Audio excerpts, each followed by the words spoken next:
वबरकातुहू इन्नल हम्दुलिल्लाह नहमदुहु व नस्तईनुहु व नस्तगफिरुहु व नऊज़ु बिल्लाहि मिन शुरूरि अनफुसिना व मिन सय्यिआति अमालिना मन यहदिहिल्लाहु फला मुदिल्ल लहु व मन युद्लिल फला हादिय लहु व अशहदु अन ला इलाहा इल्लल्लाहु वहदहु ला शरीका लहु व अशहदु अन्न मुहम्मदन अब्दुहु व रसूलुहु सल्लल्लाहु तआला अलैहि व अला आलिहि व सहबिहि व सल्लम तस्लीमन कसीरा अम्मा बाद।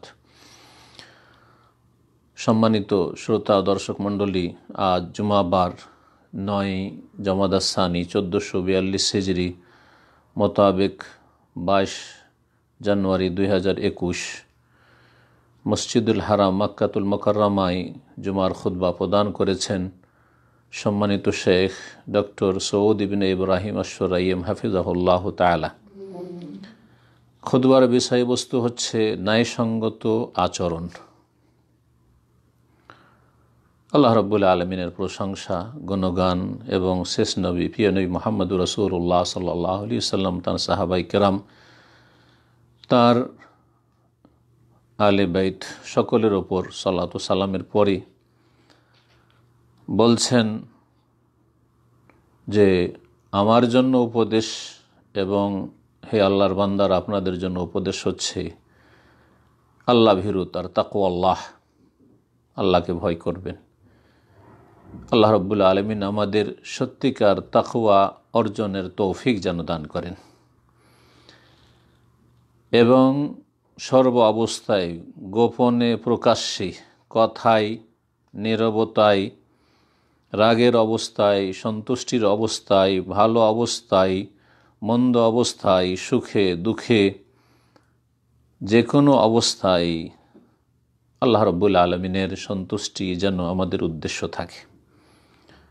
মহান আল্লাহ ইরশাদ করেছেন, ইয়া আইয়ুহাল্লাযীনা আমানুত্তাকুল্লাহা ওয়া কুলু কাওলান সাদীদা, হে ইমানদারগণ, তোমরা আল্লাহকে ভয় করো এবং সঠিক কথা বলো। সঠিক কথা যদি বলো আল্লাহর তাকওয়ার সাথে, আল্লাহ ভীরুতার সাথে সাথে, ইউসলিহ লাকুম আমালাকুম, তোমাদের যাবতীয় কাজকর্মকে আল্লাহ সুষ্ঠুভাবে পরিচালিত করবেন। ওয়া ইয়াগফির লাকুম যুনুবাকুম, তোমাদের গুনাহগুলিকে মাফ করে দেবেন। ওয়া মান ইউতিইল্লাহ ওয়া রাসূলাহু ফাকাদ ফাযা ফাওজান আযীমা, আর যারা আল্লাহর কথা মানবে, তার রাসূল সাল্লাল্লাহু আলাইহি ওয়াসাল্লামের কথা মানবে, তারাই মহা সাফল্য লাভ করবে। হে আল্লাহর বান্দারা, মানব জাতিকে আল্লাহ রাব্বুল আলামিন এমন করে সৃষ্টি করেননি যে অন্য অন্য মানুষ থেকে সে পৃথক হয়ে একাকী জীবনযাপন করবে, এমনটা সম্ভব নয়। বরং মানুষকে এই প্রকৃতি দিয়ে সৃষ্টি করেছেন যে একজন অপরজনের সাথে মিশবে, চলাফেরা করবে, লেনদেন করবে, কেনা বেচা করবে, একে অপরের মুখাপেক্ষী, একে অপরের পরিপূরক, একজন অপরজনকে ভালোবাসবে, প্রয়োজনে অসন্তুষ্টি প্রকাশ করবে এবং কখনো রাগান্বিত হবে তো কখন খুশি হবে, কখনো মানুষের সাথে সদাচরণ করে উপকার করবে, কখনো উপকারের প্রতিদান দেবে। এইভাবে আল্লাহ রাব্বুল আলামিন মানুষকে সৃষ্টি করেছেন এবং মানুষকে বহু জাতি এবং বংশে বিভক্ত করেছেন। ইয়া আইয়ুহান নাস, হে মানব সকল, ইন্না খালাকনাকুম মিন যাকারিন ওয়া উনসা, একজন পুরুষ এবং নারী থেকে আল্লাহ সমস্ত মানুষকে সৃষ্টি করেছেন। ওয়া জাআলনাকুম শুউবান ওয়া কাবাইলা লিতাআরাফু, এবং বহু জাতি আর বহু বংশে আল্লাহ রাব্বুল আলামিন বিভক্ত করেছেন যাতে করে একে অপরকে চিনতে পারে, পরিচিতি লাভ করতে পারে। মানুষ ভালোবাসে, মানুষ ঘৃণাও করে, মানুষ গ্রহণ করে, মানুষ প্রদান করে, যেমন বিক্রি করে তেমন খরিদও করে। মানুষ কখনো কাউকে দিক নির্দেশনা দিয়ে থাকে, কখনো দিক নির্দেশনা নিয়ে থাকে। এই হচ্ছে মানুষের সৃষ্টিগত প্রকৃতি। আল্লাহ রাব্বুল আলামিন মানুষের চলাফেরার ক্ষেত্রে এইভাবে সৃষ্টি করেছেন। এ সমস্ত বিষয়ের ক্ষেত্রে প্রতিটি মানুষের জন্য আবশ্যক হচ্ছে যখন অপরের সাথে লেনদেন করবে, আচরণ করবে, কিছু নীতিমালা অত্যন্ত গুরুত্বপূর্ণ এবং সেসব বিষয়গুলি হচ্ছে বুনিয়াদি বিষয়, সেগুলি সবসময় স্মরণে রাখবে, সেগুলি যেন ভুলে না যায়, আর সেগুলিকে যেন অবহেলা না করে। কারণ ওই সব নীতিমালা উপেক্ষা করলে অথবা ভুলে গেলে পদস্খলন ঘটবে, চলাফেরার ক্ষেত্রে অবিচার হবে এবং অশান্তি নেমে আসবে, মানুষের সম্পর্কের অবনতি ঘটবে এবং মানুষের অন্তর যেখানে প্রশস্ত থাকা উচিত সেখানে অন্তর সংকুচিত হয়ে আসবে, যার ফলে এর ফলস্বরূপ মানুষের মাঝে ঘৃণা ছড়াবে, বিচ্ছিন্নতা দেখা দিবে এবং বিদ্বেষ শত্রুতা সৃষ্টি হবে। আর মানুষ এইভাবে যদি চলাফেরা করে তো কখনো সুবিচার কায়েম করতে পারবে না অন্যের সাথে চলাফেরার ক্ষেত্রে। সুতরাং প্রতিটি মানুষকে সর্বাত্মক প্রচেষ্টা চালাতে হবে। প্রথম যে বিষয়টি সেটি হচ্ছে তাসহিহুন নিয়াহ, নিয়তকে পরিষ্কার পরিচ্ছন্ন করতে হবে, বিশুদ্ধ করতে হবে। বান্দা এবং তার প্রতিপালকের মাঝে যেন নিয়ত সৎ থাকে, এটা হচ্ছে সর্বপ্রথম বিষয়, মৌলিক গুরুত্বপূর্ণ বিষয়।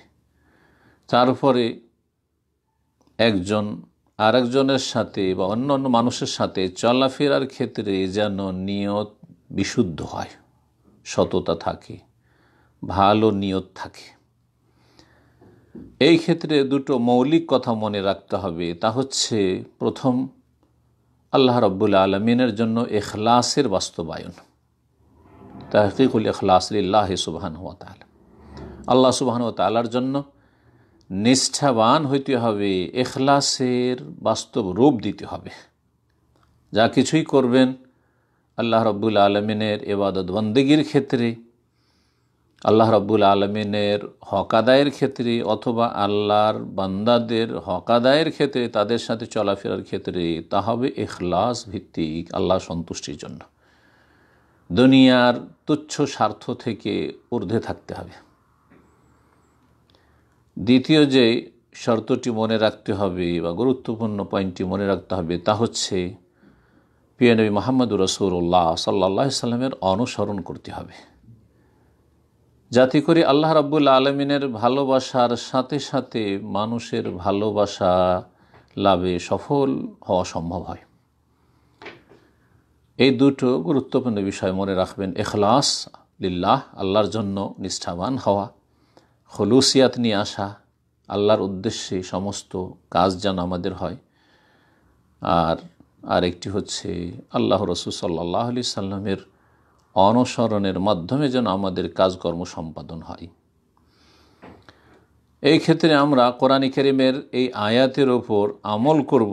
আল্লাহ বলছেন লিয়াবলুয়াকুম আইয়ুকুম আহসানু আমালা, আল্লাহ তোমাদের পরীক্ষা করতে চান এই পৃথিবীতে যে তোমাদের মধ্যে কে কত বেশি ভালো আমল করে আসছে, কত বেশি পরিমাণ আমল করে আসছে কথা বলেননি, বরং বলেছেন আহসানু আমালা, কে কত সুন্দর, কে কত উৎকৃষ্ট, কে কত উত্তম আমল করে আসতে পারছে। এই আয়াতের তাফসিরে ইমাম ফুযাইল ইবনে আয়াদ রাহমাতুল্লাহি আলাইহি বলছেন আহসানু আমালা আই আখলাসাহু ওয়া আসওয়াবাহু, কে কত নিষ্ঠাভিত্তিক আমল করে আসতে পারছে খুলুসিয়াতের ভিত্তিতে, আর কে কত সঠিক বিশুদ্ধ আমল করে আসতে পারছে। আর তারপরে তিনি বলতেন ইন্নাল আমাল ইযা কানা খালিসান ওয়া লাম ইয়াকুন সাওয়াবান, আমল যদি ইখলাস ভিত্তিক হয়, নিষ্ঠার ভিত্তিতে হয়, আল্লাহর জন্য করছেন, ওয়া লাম ইয়াকুন সাওয়াবান, কিন্তু সেটা সঠিক পন্থায় যদি সম্পাদন না করা হয়, বিশুদ্ধ না হয়, লাম ইউকবাল, তাহলে সেটাও কবুল হবে না। আল্লাহর জন্য কাজ করছেন কিন্তু রাসূলুল্লাহ সাল্লাল্লাহু আলাইহি ওয়াসাল্লামের তরিকা ভিত্তিক নয়, তাহলে সেটা কবুল হবে না, বিদআতি আমল হয়ে যাবে। যেমন বিদআতপন্থীদের ভালো আমলগুলি আল্লাহর জন্য করে থাকে কিন্তু নবী করিম সাল্লাল্লাহু আলাইহি ওয়াসাল্লামের তরিকায় করে না। ওয়াইদা কানা সওয়াবান, আর যখন আমলটা সঠিক পন্থা হবে, রাসূলুল্লাহ সাল্লাল্লাহু আলাইহি ওয়াসাল্লামের তরিকায় আমল করলেন, ওয়ালাম ইয়াকুন খালেসান, কিন্তু সেটা নিখুঁত নির্ভেজাল নয়, নিষ্ঠার ভিত্তিতে নয়, এক আল্লাহর জন্য করলেন না, দুনিয়ার গরজে করলেন, পার্থিব স্বার্থে করলেন, লাম ইউকবাল, সেটাও কবুল হবে না। কারণ এখানে আল্লাহর হক নষ্ট করে ফেললেন, শিরক ঢুকে পড়েছে। শিরক মুক্ত আমল হইতে হবে, যার ভিত্তি হচ্ছে ইখলাসের ওপর। আর বিদাত মুক্ত আমল হইতে হবে, যার ভিত্তি হচ্ছে নবী করিম সাল্লাল্লাহু আলাইহি সাল্লামের ইত্তেবা, অনুসরণের ওপর। সুতরাং যদি এমন আমল হয়, ওয়াইদা কানা সওয়াবান, আমলটা তো ঠিক, কিন্তু ওয়ালাম ইয়াকুন খালেসান, নিষ্ঠা ভিত্তিক নয়, লাম ইউকবাল, সেটাও কবুল হবে না। কখন কবুল হবে? দুটোই যখন বিদ্যমান হবে শর্ত। হাত্তা ইয়াকুনা খালেসান সওয়াবান, বলছেন ইমাম ফজাইল রহমতুল্লাহ আলাইহি, যখন আমল নিখুঁত নির্ভেজাল হবে আল্লাহর জন্য, আর সওয়াবান এবং সঠিক হবে, বিশুদ্ধ পন্থায় আদায় করা হবে। আর খালেস আমল ইযা কানা লিল্লাহি আযজা ওয়া জাল, খালেস আমল কোনটি, নিখুঁত নির্ভেজাল আমল কোনটি, যেটি একমাত্র আল্লাহর জন্য হবে। সওয়াব সঠিক আমল কোনটি, ইযা কানা আলা সুন্নাহ, যেটা সুন্নাহ ভিত্তিক হবে। আল্লাহ রাব্বুল আলামিন যেন প্রতিটি মুসলিমকে সমস্ত রকমের শিরক আর দুনিয়ার গরজ, ইখলাস পরিপন্থী বিষয় আর বিদাত থেকে বেঁচে থেকে তৌহিদ প্রতিষ্ঠা এবং সুন্নাহ প্রতিষ্ঠার এবং তৌহিদ সুন্নাহ ভিত্তিক আমলের তৌফিক দান করেন। এই নীতিমালা সবসময় মনে রাখতে হবে। আর এর মাধ্যমে সমস্ত রকমের এর পরিপন্থী যে বিষয়গুলি রয়েছে, ইখলাসের পরিপন্থী বিষয় আর বিশুদ্ধতার পরিপন্থী বিষয় যা কিছু রয়েছে, তা থেকে নিজেকে মুক্ত রাখতে হবে। সুতরাং আমরা যে কোনো কাজকর্ম করব মানুষের সাথে চলাফেরার ক্ষেত্রে, সেখানে ব্যক্তি স্বার্থ যেন প্রাধান্য না পায়। অন্যের ক্ষতি করে, অন্যের হক নষ্ট করে নিজের ব্যক্তি স্বার্থকে বড় করা বা সেটাকে প্রাধান্য দেওয়া, এমনটা যেন না হয়। এই রকমই আরেকটি রোগ হচ্ছে খ্যাতির কামনা বাসনা। মনের ভিতরে খ্যাতি, নিজে খ্যাতি লাভ করা, নিজে মানুষের কাছে প্রসিদ্ধ হওয়া, এই রকম যেন রোগ না থাকে। আর একটি রোগ হচ্ছে আত্ম অহংকার, জি, অহমিকা না থাকে, আমার মতো কেউ নেই, এমনটা যেন না থাকে। আর একটি রোগ হচ্ছে যে আমি যা কিছু বলি তাই ঠিক, আমি যা কিছু করি তাই ঠিক, আর অন্যরা সব ভুল করে। আর একটি ব্যাধি হচ্ছে এই ক্ষেত্রে মানুষ বেশি আমার গুণগান করুক, প্রশংসা করুক, মানুষ আমার ভালো আলোচনা করুক, এর জন্য উদ্গ্রীব হওয়া। সাধারণ মানুষকে বা বিশিষ্ট মানুষদেরকে সন্তুষ্ট করার জন্য সচেষ্ট হওয়া, আল্লাহ নারাজ হয়ে যায় কিন্তু মানুষকে সন্তুষ্ট করার উদ্দেশ্য, এইরকম যেন রোগগুলি না থাকে। এই সমস্ত রোগ থেকে আমাদেরকে যথাসাধ্য মুক্ত হতে হবে, তাহলেই ইখলাস প্রতিষ্ঠা হবে, ইখলাসে কোনো ভেজাল থাকবে না। এ সমস্ত যে কথাগুলি আলোচনা হইল, এসবের ভিত্তিতে মনে রাখবেন যে পৃথিবীতে কোনো মানুষ নির্ভুল নয়, নিষ্পাপ নয়, ভুলের ঊর্ধ্বে কেউ নয়। প্রতিটি মানুষের ভুল হতে পারে, পদস্খলন ঘটতে পারে। যেমন আপনি আমি মানুষ, আমার আপনার ভুল হতে পারে, তেমন অন্যেরও ভুল হতে পারে। সুতরাং ভুল যতটা রয়েছে ততটাই ভুল বলতে হবে। ভুলের কারণে ভালো যেসব দিক রয়েছে সেগুলিকে একেবারে উপেক্ষা করলে চলবে না।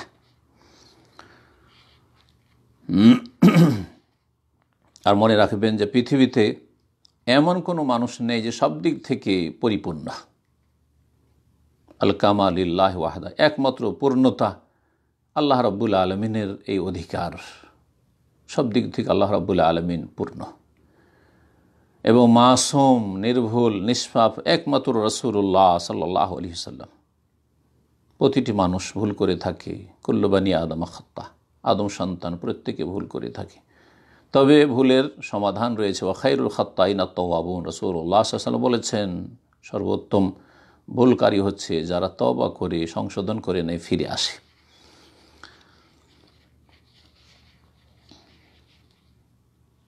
আর মনে রাখবেন যে মানুষকে যে আল্লাহ রাব্বুল আলামিন বিবেক বুদ্ধি দিয়েছেন, এই ক্ষেত্রে সবার বিবেক বুদ্ধি সমান নয়, সবার চিন্তা চেতনা একই রকমের না, দৃষ্টিভঙ্গির পার্থক্য থাকতে পারে। সুতরাং অন্যরা যে সমস্ত চিন্তা চেতনা পেশ করছে, জরুরি নয় যে তার সাথে আপনি একমত হতে পারবেন। আপনার চিন্তা চেতনা সবার উপর চাপিয়ে দেবেন আর ভাববেন যে এটাই ঠিক আর এটা সবাইকে মানতে হবে, এটা সম্ভব নয়, এটা থাকবেই।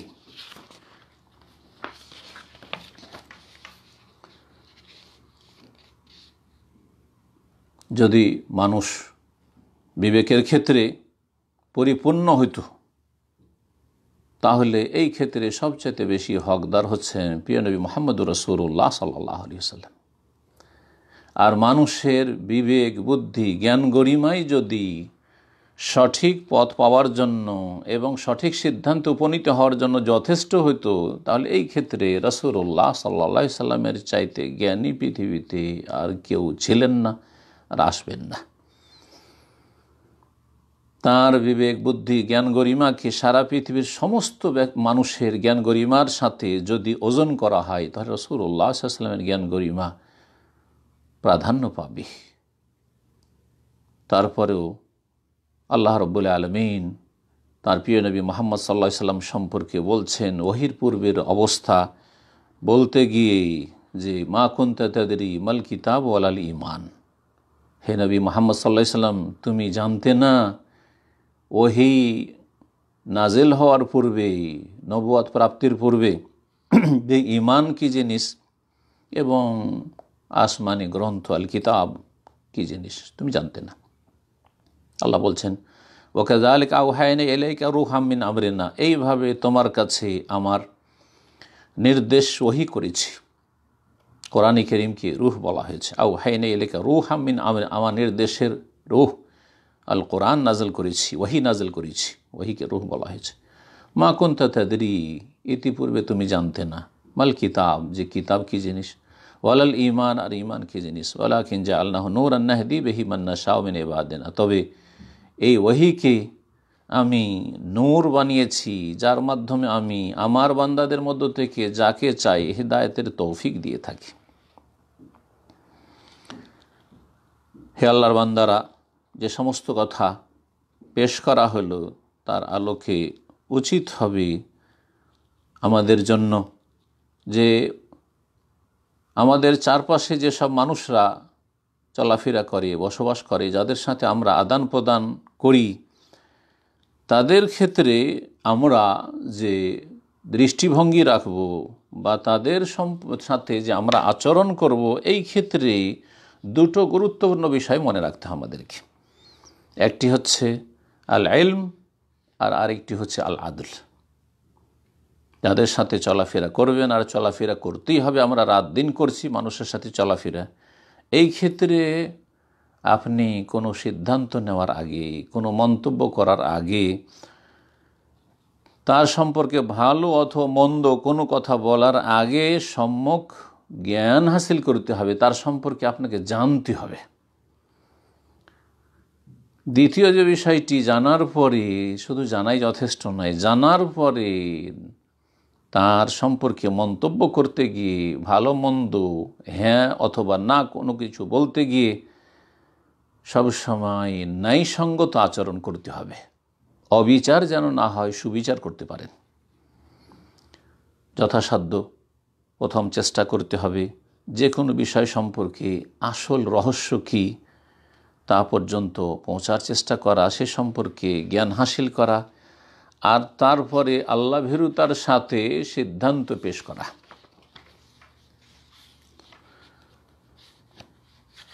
এই ক্ষেত্রে সবসময় যেন আল্লাহর সন্তুষ্টি আমাদের মুখ্য উদ্দেশ্য থাকে। আমরা কারো পক্ষে অথবা বিপক্ষে কোনো কথা যাবে আমাদের সঠিক জ্ঞানের ভিত্তিতে এবং সুবিচারের ভিত্তিতে, সেই ক্ষেত্রে এই পরোয়া করলে হবে না যে কে সন্তুষ্ট হইল আর কে অসন্তুষ্ট হইল। আল্লাহ রাব্বুল আলামিন সন্তুষ্ট আছেন কি না, এটা হবে আমাদের মুখ্য উদ্দেশ্য। আর এখানে যেন কোনো রকমের বাধা না আসে যে আমি মানুষকে সন্তুষ্ট করতে গিয়ে আমি ভুল সিদ্ধান্ত পেশ করলাম, অবিচার করে ফেললাম বা ভালো করে জানার চেষ্টা করলাম না, এমনটা যেন না হয়। এই মর্মে নবী করিম সাল্লাল্লাহু আলাইহি সাল্লামের এই হাদিস আমাদেরকে মনে রাখতে হবে। তিনি বলছেন, মানিল তামাসা রিদাল্লাহি বিসাখাতিন নাসি রাদিয়াল্লাহু মানিল তামাসা রিদাল্লাহি বিসাখাতিন নাস রাদিয়াল্লাহু আনহু ওয়া আরদা আনহুন নাস। যেই ব্যক্তি আল্লাহর সন্তুষ্টি তলাশ করবে, বেসাখাতিন নাস, মানুষকে অসন্তুষ্ট করে, মানুষ অসন্তুষ্ট হয়ে যায় অনেক সময়। আল্লাহকে রাজি করতে হলে মানুষকে রাজি করা সম্ভব হচ্ছে না। যদি মানুষকে রাজি করা যায়, সন্তুষ্ট করা যায়, তো আল্লাহ নারাজ হয়ে যাচ্ছেন। তখন আপনাকে অগ্রাধিকার দিতে হবে আল্লাহর সন্তুষ্টি, পরকালের মুক্তি। সুতরাং কেউ যদি আল্লাহকে সন্তুষ্ট করতে গিয়ে মানুষকে অসন্তুষ্ট করে ফেলে, কারণ উপায় নেই, মানুষ সন্তুষ্ট হচ্ছে না আল্লাহ সন্তুষ্টির ওপর, তাহলে মনে রাখবেন যে আল্লাহর সন্তুষ্টিকে যেহেতু প্রাধান্য দিয়েছেন, রাদিয়াল্লাহু আনহু, আল্লাহ আপনার ওপর সন্তুষ্ট হয়ে যাবেন। ওয়া আরদা আনহুন নাস, মানুষকেও আল্লাহ সন্তুষ্ট করে দেবেন। অর্থাৎ সে যদি অসন্তুষ্ট থাকে, কোনো ক্ষতি করতে পারবে না। কেমন করে আল্লাহ সন্তুষ্ট করবেন অথবা ক্ষান্ত করবেন, তার অনিষ্টকে তার দিকে ফিরিয়ে দেবেন, সেটা আল্লাহর কাজ। আল্লাহু আকবার। ওমানিল তামাসা রিদান নাস বিসাখাতিল্লাহি সাখিতাল্লাহু আলাইহি ওয়া আসখাতা আলাইহিন নাস। আর কেউ যদি মানুষের সন্তুষ্টি তলাশ করে, বেসাখাতিল্লাহ, আল্লাহকে অসন্তুষ্ট করে, মুখ্য উদ্দেশ্য হচ্ছে মানুষকে রাজি করা, যে কোনো মানুষকে হোক না কেন, যে কোনো স্তরের, সেই স্ত্রীকে সন্তুষ্ট করা, স্বামীকে হারাম কাজে লিপ্ত হয়ে সন্তুষ্ট করা, শাসককে সন্তুষ্ট করা, নেতা মাথাকে সন্তুষ্ট করা, পয়সাওয়ালাকে সন্তুষ্ট করা, আল্লাহকে অসন্তুষ্ট করে, জি হ্যাঁ, বাবা মাকে সন্তুষ্ট করা, আল্লাহকে অসন্তুষ্ট করে, আল্লাহর নাফরমানি করে কেউ যদি এমন কাজ করে, অমানিল তামাসা রিদান নাস বিসাখাতিল্লাহ, আল্লাহকে অসন্তুষ্ট করে কেউ যদি মানুষের সন্তুষ্টি তলাশ করে, সাখিতাল্লাহু আলাইহি, আল্লাহ তার ওপর তো অসন্তুষ্ট হয়ে গেলেন। ওয়া আসখাতা আলাইহিন নাস, এবং মানব সকলকেও আল্লাহ তার ওপর অসন্তুষ্ট করে দেবেন। যে দুনিয়ার তুচ্ছ গরজে মানুষকে সন্তুষ্ট করতে গিয়েছিল, সেখানে ব্যর্থ হবে, সেখানে ক্ষতিগ্রস্ত হবে। ইমাম ইবনে হিব্বান রাহমাতুল্লাহ আলাইহি হাদিসটি সংকলন করেছেন। বেশ কিছু উলামায়ে কেরামগণ কোরআনে কারীমের ওই সমস্ত আয়াত, যে আয়াতগুলিতে মানুষের সম্পর্কে কোনো সিদ্ধান্ত পেশ করতে গিয়ে জ্ঞানের দিকটি আলোচনা করা হয়েছে তাদের সম্পর্কে, এবং সুবিচারের দিকটি আলোচনা করা হয়েছে। একটু আগে বললাম যে কারো সম্পর্কে আপনার ইতিবাচক অথবা নেতিবাচক কোনো সিদ্ধান্ত পেশ করার জন্য বা মনোভাব তৈরি যে হচ্ছে, সেই ক্ষেত্রে দুটো কথা সবসময় মনে রাখতে হবে। তাদের সম্পর্কে আপনাকে সঠিক বিষয়টি জানতে হবে, এবং 2 নম্বর হচ্ছে সুবিচার করতে হবে, অবিচার যেন না হয়। এই মর্মে যে কোরআনে কারীমের আয়াতগুলি রয়েছে, সেগুলির সংখ্যা 300-এরও বেশি। বেশ কিছু উলামায়ে কেরাম এগুলো নিয়ে অধ্যয়ন করে বা গবেষণা করে বলেছেন, 300-র বেশি কোরআনে কারীম আয়াত রয়েছে, যেগুলিতে বিভিন্নভাবে তাকিদ করা হয়েছে, বিভিন্নভাবে উপদেশ দেওয়া হয়েছে, কখনো নির্দেশ দেওয়া হয়েছে জ্ঞান হাসিল করো, সুবিচার করো, কখনো অবিচার করতে নিষেধ করা হয়েছে, কখনো অজ্ঞতার ভিত্তিতে সিদ্ধান্ত নিতে নিষেধ করা হয়েছে, কখনো এই মর্মে ঘটনাবলী বর্ণনা করা হয়েছে, কখনো বিভিন্ন উপমা পেশ করা হয়েছে, যেসবগুলি প্রমাণ করে যে এই বিষয়টি অত্যন্ত গুরুত্বপূর্ণ। অন্য অন্য মানুষের সাথে চলাফেরার ক্ষেত্রে, আচার আচরণের ক্ষেত্রে অত্যন্ত গুরুত্বপূর্ণ বিষয় হচ্ছে ইলম এবং আদল, জ্ঞান হাসিল করা এবং সুবিচার করা। প্রথমটি দেখি আমরা, যে কোনো ব্যক্তি সম্পর্কে, যে কোনো বিষয় সম্পর্কে কোনো একটা মন্তব্য করলে আপনাকে জ্ঞান হাসিল করতে হবে। এখান থেকেই একটি কায়দা ফিকহের রয়েছে, আল হুকম আলা শাইয়্যি ফারউন আন তাসাউরিহি। ফিকহি মাসাইলের ক্ষেত্রে একটি কায়দা হচ্ছে যে কোনো একটা ফিকহি মাসাইলে হালাল হারাম জায়েজ না জায়েজ, যে আমরা ফতোয়াতে বা মাসলা মাসাইলে আলোচনা করে থাকি, এই ক্ষেত্রে যে কোনো বিষয়ের ওপর হুকুম লাগাবার ক্ষেত্রে এটা জায়েজ অথবা জায়েজ নয়, এটা করেন অথবা করিয়েন না, এটা হালাল অথবা হারাম, এই যে হুকুম লাগাবেন, হুকুম লাগানো হচ্ছে ফারউন আন তাসাউরিহি, সে সম্পর্কে একটা সম্যক ধারণার ভিত্তিতে হইতে হবে। যেমন আপনার ধারণা হবে সে সম্পর্কে জ্ঞান হতে হবে, তেমন হুকুম হবে। তাহলে আপনি ওই বিষয়টি সম্পর্কে যদি জানেন জানা এটা তো, এতে তো কোনো রকমের আপত্তিকর কিছু দেখছি না, এই এলমটা যদি আপনার কাছে আসে তাহলে বলবেন যে এটা জায়েজ, এটা হালাল, এটা করেন। আর যদি দেখেন যে না এই বিষয়টি তো খারাপ, এর তো বিভিন্ন খারাপ দিক রয়েছে, এটা তো ভালো না, এই যে আপনার জ্ঞানটা হাসিল হলো, যার ভিত্তিতে আপনি হুকুম লাগাচ্ছেন এটা নাজায়েজ, এটা হারাম, এটা অবৈধ ইত্যাদি।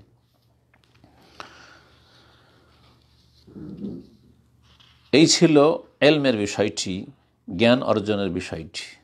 এখন আসুন সুবিচারের বিষয়। বলছেন যে কোরআনে কারিমে আল্লাহ রাব্বুল আলামিন এই বিষয়টিরও তাকিদ করেছেন, এই বিষয়ের শিক্ষা দিয়েছেন। মহান আল্লাহ সূরা মায়েদার আয়াত নম্বর 8 এবং আয়াত নম্বর 2 দুটোই মর্মে আয়াত রয়েছে। আয়াত নম্বর 8 আল্লাহ রাব্বুল আলামিন ইরশাদ করেছেন, ওয়ালা ইয়াজরিমান্নাকুম শানাআনু কওমিন আলা আল্লা তাদিলু ইদিলু হুয়া আকরাবু লিত্তাকওয়া।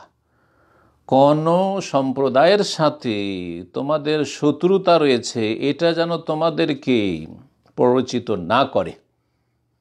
কিসের জন্য পরিচিত না করে? আলা আল্লাহ তাদিলু, অবিচার করার জন্য। কোনো জাতিকে, কোনো ব্যক্তিকে, কোনো সমাজকে, কোনো দেশকে, কোনো যে কোনো ভাষাভাষীকে, কোনো বংশকে আপনি ভালোবাসেন না। জি, কাফের হোক অথবা মুসলিমদের বিভিন্ন গোত্রগুলি হোক, বিভিন্ন ফিরকা হোক, কোনো জাতির সাথে শত্রুতা রয়েছে এটা যেন তোমাদেরকে পরিচিত না করে। কিসের জন্য? আলা আল্লাহ তাদেলু, অবিচার করার জন্য, অন্যায়ের জন্য। শত্রুতা আছে, সুতরাং সব সময় নেগেটিভ হুকুম, খারাপ আর খারাপ, খারাপ আর খারাপ, ভালোটাও খারাপ, এটা অধিকাংশ মানুষের বদ চরিত্র। যাকে দেখতে পারেন না তার চলন বাঁকা। আল্লাহ বলছেন এমনটা করিও না। এ দেলু, সবসময় সুবিচার প্রতিষ্ঠা রাখো, ন্যায়সঙ্গত আচরণ করো, ইনসাফ করো, হুয়া আকরাবু লিত্তাকওয়া, কারণ সেটি আল্লাহ ভীরুতার অতি নিকটবর্তী। আল্লাহকে যদি ভয় করো, আল্লাহর অন্তরে ভয় থাকে, তাহলে অবশ্যই তোমরা সুবিচার করবে, অবিচার করবে না। ইমাম ইবনে কাসির রহমতুল্লাহ আলাইহি এই আয়াতের তাফসীরে বলছেন, আই লা ইয়াহমিলান্নাকুম বুগযু কওমিন আলা তারকিল আদলি ফীহিম, কোনো জাতির সাথে যদি বিদ্বেষ শত্রুতা থাকে এটা যেন তোমাদেরকে পরিচিত না করে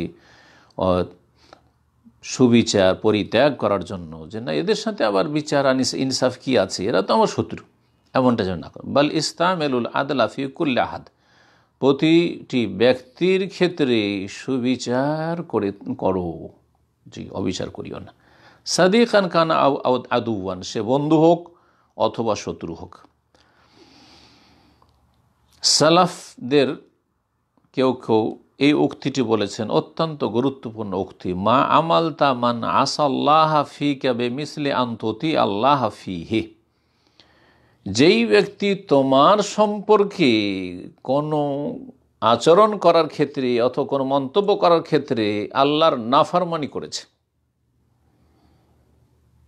তার সাথে তুমি যদি আল্লাহর সন্তুষ্টিমূলক আচরণ করো, তার ক্ষেত্রে তুমি সিদ্ধান্ত পেশ করতে গিয়ে অথবা মন্তব্য করতে গিয়ে বা তার সাথে আচরণ করতে গিয়ে, তার বিচার করতে গিয়ে তুমি যদি আল্লাহর আনুগত্য করো, এর চাইতে ভালো আচরণ কিছু হইতে পারে না।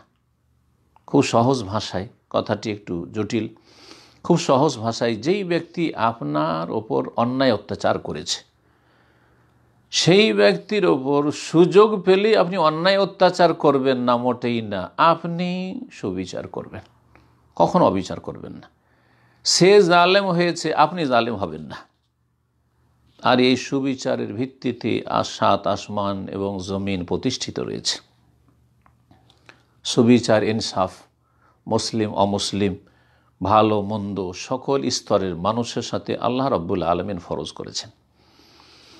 এই আয়াতের সমর্থনে সূরা মায়েদার আয়াত নম্বর 2 বলা যেতে পারে, মহান আল্লাহ সেখানে ইরশাদ করেছেন, ওয়ালা ইয়াজরিমান্নাকুম শানাআনু কওমিন আন সাদ্দুকুম আনিল মাসজিদিল হারামি আন তা'তাদু। নবী করিম সাল্লাল্লাহু আলাইহি সাল্লাম এবং সাহাবায়ে কেরামরা হুদায়বিয়ার বছরে উমরা করার উদ্দেশ্যে মক্কায় রওনা হয়েছিলেন। মক্কার কাছাকাছি হুদায়বিয়া নামক স্থানে যখন পৌঁছলেন, মক্কার কাফেররা বাধা দিয়ে দিল, শক্তভাবে বাধা দিল, কোনো মতেই সেই বছরে প্রবেশ করতে দিল না। হুদায়বিয়ার সন্ধি হইল, মসজিদে হারামে যাবে তারা, যুদ্ধের জন্য নয়, মক্কা বিজয়ের জন্য নয়, শুধু যাব আর মক্কা গিয়ে উমরা করে চলে আসো। তারপরও মক্কার কাফির শত্রুরা রাসূলুল্লাহ সাহাবায়ে কেরামদেরকে ফিরিয়ে দিল, ঢুকতে দিল না মক্কায়। কত বড় অপরাধ করেছে আল্লাহ! এই রকম অপরাধীদের সম্পর্কে, কাফের, মুশরিক, জালেম, সীমালঙ্ঘনকারী, তাদের সম্পর্কে বলছেন যে এই জাতি, মক্কার কাফের জাতিদের সাথে যে তোমাদের শত্রুতা রয়েছে, এটা যেন তোমাদেরকে পরিচিত না করে।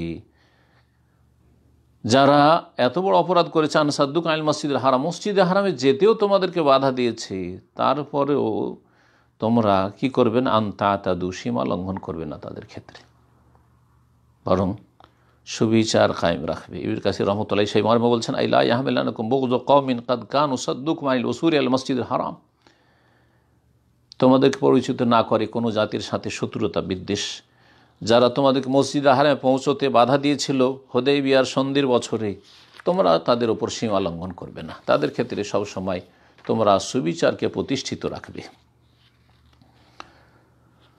আল্লাহ রাব্বুল আলামিন নির্দেশ হচ্ছে, ইন্নাল্লাহা ইয়ামুরু বিল আদলি ওয়াল ইহসান ওয়া ইতাই যিল কুরবা ওয়া ইয়ানহা আনিল ফাহশাই ওয়াল মুনকার ওয়াল বাগই ইয়াইযুকুম লাআল্লাকুম তাযাক্কারুন। আল্লাহ রাব্বুল তোমাদেরকে নির্দেশ দিচ্ছেন ইনসাফ করার, সুবিচার করার, ন্যায়সঙ্গত আচরণের, ইহসান, সদ্ব্যবহারের, ওয়া ইতাই যিল কুরবা, আত্মীয় স্বজনকে দিতে বলছেন, তারা দিক আর নাই দিক, ওয়া ইয়ানহা আনিল ফাহশা, অশ্লীল কথা কাজ থেকে নিষেধ করছেন, ওয়াল মুনকার, অন্যায় নিষিদ্ধ কথা কাজ থেকে নিষেধ করেছেন, ওয়াল বাগি, জুলম অত্যাচার থেকে আল্লাহ নিষেধ করছেন, ইয়াইযুকুম, আল্লাহ তোমাদেরকে ওয়াজ করছেন, উপদেশ দিচ্ছেন, লাআল্লাকুম তাযাক্কারুন, যাতে করে তোমরা উপদেশ গ্রহণ করতে পারো। সম্মানিত ভাতৃমণ্ডলী, দ্বিতীয় খুতবায় সম্মানিত খতিব আল্লাহর প্রশংসা এবং রাসূলুল্লাহ সাল্লাল্লাহু আলাইহি ওয়াসাল্লামের উপর সালাতু ওয়া সালামের বলছেন, ফাত্তাকুল্লাহ ইবাদাল্লাহ, আল্লাহর বান্দারা, আল্লাহকে ভয় করো এবং জেনে রাখো যে একজন মানুষ অন্য অন্য লোকদের সাথে চলাফেরার ক্ষেত্রে যেন কোরআনে কারিমে যে দিক নির্দেশনা দেওয়া হয়েছে সেটি যথাযথ পালন করে। কারো সম্পর্কে, কোনো ব্যক্তি বা সম্প্রদায় সম্পর্কে কোনো মন্তব্য করতে গিয়ে ঢালাওভাবে কোনো কথা বলবেন না। একজনের ভুলের কারণে বা কিছু লোকের ভুলের কারণে গোটা জাতিকে আপনি সেরে দিলেন, এমন কাজ করবেন না। কারণ অধিকাংশ ক্ষেত্রে দেখা যায় যে ঢালাও হরে কোনো কথা বললে সেটা সুবিচারের পরিপন্থী হয়ে যায় এবং সেখানে বাড়াবাড়ি হয়ে থাকে।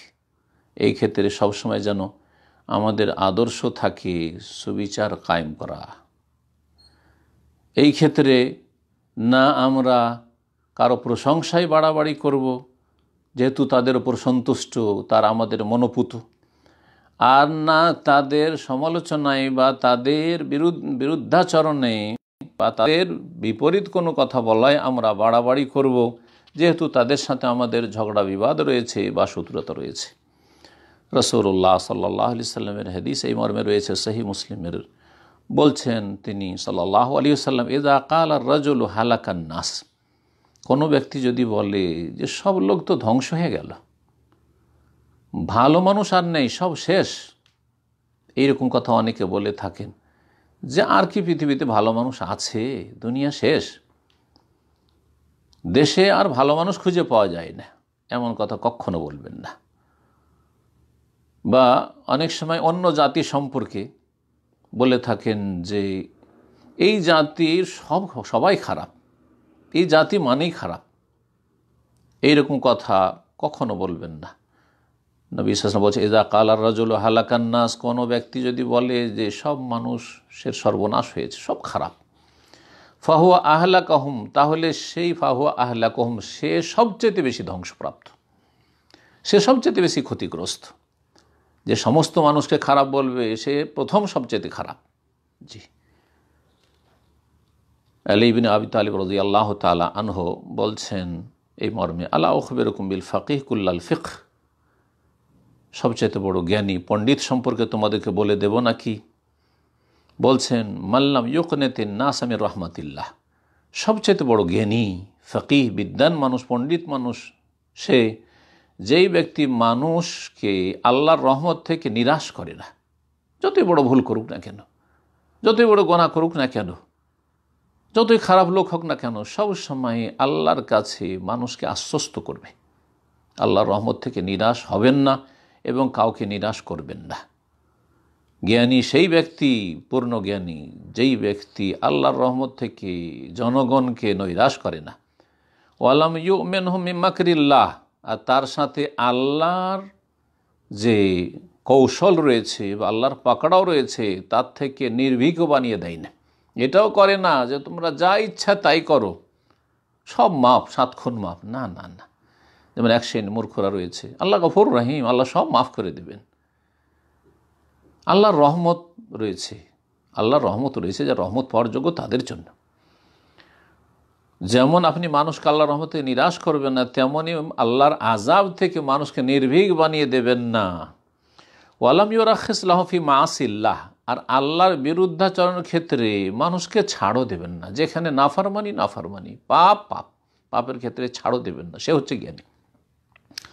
ওয়ালাম ইয়াদা আল কোরআন রাগবাতান ইলা গায়রিহি, আর জ্ঞানী সত্যিকার সেই ব্যক্তি যেই ব্যক্তি কোরআনে কারীম বাদ দিয়ে অন্য কোনো কিছুতে নিজেকে ব্যস্ত করবে না। অনেকে রয়েছে কোরআনে কারীমের তেলাওয়াতের তৌফিক নেই, কোরআনে কারীমের তাফসীর পড়ে না, কোরআনে কারীম নিয়ে অধ্যয়ন করে না, বিভিন্ন বই পুস্তক পড়তে থাকে, বিভিন্ন রকমের নলেজ হাসিল করতে থাকে, সেই ব্যক্তি জ্ঞানী নয়। জ্ঞানী সত্যিকার সেই ব্যক্তি যেই ব্যক্তি কোরআনে কারীম ছাড়া অন্য কিছু চর্চা করে না, তার মুখ্য উদ্দেশ্য হচ্ছে কোরআনে কারীমের শিক্ষা অর্জন করা, কোরআনে কারীম অধ্যয়ন করা।